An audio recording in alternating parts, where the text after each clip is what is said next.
अब मैं बनारस में 80 की जो चाय की अड़ी है वहाँ पर आ गया हूँ। प्रधानमंत्री नरेंद्र मोदी ने भी यहाँ पर बगल की दुकान में चाय पी थी और इस इलाके में चाय पीने के लिए बुद्धिजीवी वर्ग जो इस इलाके का है 80 का और लंका का, वो यहाँ पर आता रहता है। तमाम बड़े साहित्यकार बुद्धिजीवी इस इलाके में हुए भी हैं और कुछ लोग आप देख ही रहे हैं यहाँ पर हैं। बनारस का माहौल जानने के लिए इस जगह आना बहुत ज़रूरी रहता है। 80 घाट से मैं यहाँ पर चाय की दुकान पे आया हूँ, शाम का वक्त है। और सबसे पहले चाचा आपसे शुरू कर रहे हैं, बनारस में क्रूज शुरू हो, का माहौल है? बनारस तो बना हुआ रस ये है, इसमें माहौल तो हमेशा ही अच्छा ही रहता है, मदमस्त रहते हैं सब। वो भी हमारे योगी और मोदी को जैसे बनारस बनारस हो गया। जो चीज़ किसी ने नहीं किया वो मोदी और योगी ने किया है। हालांकि पैसा लगा होगा सरकारी तो मैं कह, लेकिन उसका प्राइवेट कंपनी जरूर है, लेकिन उससे अर्निंग तो होगी सरकार को। आज पोजीशन ही है कि बाहर विदेश वाले यहाँ वाले वहाँ वाले इतना पैसा, यहाँ की बनारस का भी 45,000 करोड़ दे रहे हैं, निवेश किए कर रहे हैं। तो काशी काशी हो जाएगा। और आप पुनः कभी मुलाकात आपसे होगी तो गोदौलिया से 80 तक जो है बीच में डिवाइडर होगा और आप हर हर महादेव करेंगे। गोदौलिया से 80 तक डिवाइडर होगा तो रिक्शा ही चलेगा यहाँ। बनारस खत्म हो जाएगा, बनारस खत्म हो जाएगा, बनारस का अस्तित्व खत्म हो जाएगा। जिसे बाबू कह रहे थे कि गोदौलिया से लेकर के और 80 तक जो है डिवाइडर हो जाएगा तो बनारस का अस्तित्व खत्म हो जाएगा।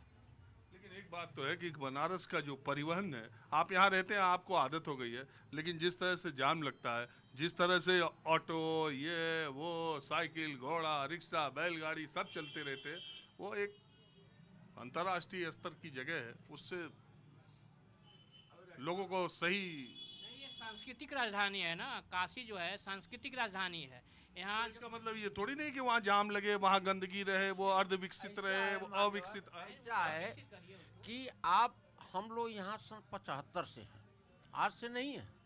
इसी रोड पर सिटी बस चलता था, इसी रोड पर इक्का चलता था, इसी रोड पर रिक्शा चलता था, इसी रोड पर टेम्पू भी चलता था। ये धार्मिक नगरी है। अरे चचा, तो आप तब बात कर रहे हैं जब देश की राजधानी 50 करोड़ थी। 75 में कितनी थी? बात सुन लीजिए, 50 करोड़ भी नहीं। एक बात और मैं बता रहा हूँ, ये जो भी घटना चक्र है इस समय जो आप देख रहे हैं जाम की स्थिति, ये 2014 के बाद ये सारा प्रॉब्लम क्रिएट हुआ। उसके पहले बहुत बढ़िया था। उसके पहले बढ़िया नहीं था, जाम लगता था, लेकिन वह जाम लोकल जाम था जो कि लोग आते थे और चले जाते थे। आज जो ये जाम देख रहे हैं टूरिस्टों का, 50% लोग बाहरी आ रहे हैं, जो कि डेली के डेली कोई भी ऐसा स्थान नहीं है जहां बाहरी लोगों से न भरा पड़ा हो। ये तो अच्छा है, ज्यादा लोग आएंगे तो यहाँ विकास है कि अब धार्मिक नगरी से व्यावसायिक नगरी हो गया। ये धार्मिक नगरी है। काशी ढूंढे है, प्रयाग मुंडे है, काशी के गलियों का बौछार था। काशी को गलियों से जाना जाता था पूरे वर्ल्ड में। ये काशी कोई बॉम्बे और कलकत्ता और चाहे दिल्ली नहीं है, ये धार्मिक नगरी है। काश्याम मरणम मोक्षम वाली ये नगरी है। और आज इसको व्यवसायीकरण कर दिया गया है, जिसके वजह से इतना बड़ा प्रॉब्लम खड़ा हो रहा है। ये जो क्रूज जो चला, कौन ये क्रूज आज चला, देखें क्या दिन चलेगा? गंगा में पानी कहाँ है कि क्रूज में चलेगा? अरे 10 दिन के लिए छोड़ा गया है, क्रूज दिखा दिया गया। अबे 20 दिन के बाद आएंगे तो केवल रेता रेता नजर आएगा। कहाँ आप बोल रहे हैं? भड़काइए मत। और टेंट सिटी लीजिए ना, माँ गंगा के गोद में जो नहीं होना चाहिए वो होने जा रहा है। हम लोग गंगा के किनारे खड़ा होकर के गंगा के तरफ बाथरूम भी करना नहीं पसंद करते थे कि 10 तो बुढ़वा गाली देना शुरू कर देते थे। और आज की स्थिति क्या है, जाकर के देख लीजिए। इसके पहले रामदेव जी ने क्या किया था, उन्होंने भी टेंट सिटी बनाया था, उस समय आप मौजूद नहीं थे। कह रहे हैं कि ये धार्मिक है, इसका विकास होगा तो उसका, मैं सोच रहा कहाँ लिखा है कि धार्मिक जगह का विकास होने, जगह विकास होना बहुत ही जरूरी था। और विकास ऐसा विकास हुआ जो आज तक इतिहास में हुआ ही नहीं। और विकास होता ही जा रहा है। लेकिन एक सवाल है कि 50,000 एक दिन का किराया है क्रूज का। मैं बनारस की बात करता हूँ। बनारस की इस जनसंख्या में 50,000 रुपया पर डे दे करके या 35,000 पर डे नाइट दे करके इस पूरे उत्तर प्रदेश में कितने लोग हैं जो टेंट सिटी में रुक सकते हैं और क्रूज से चल सकते हैं?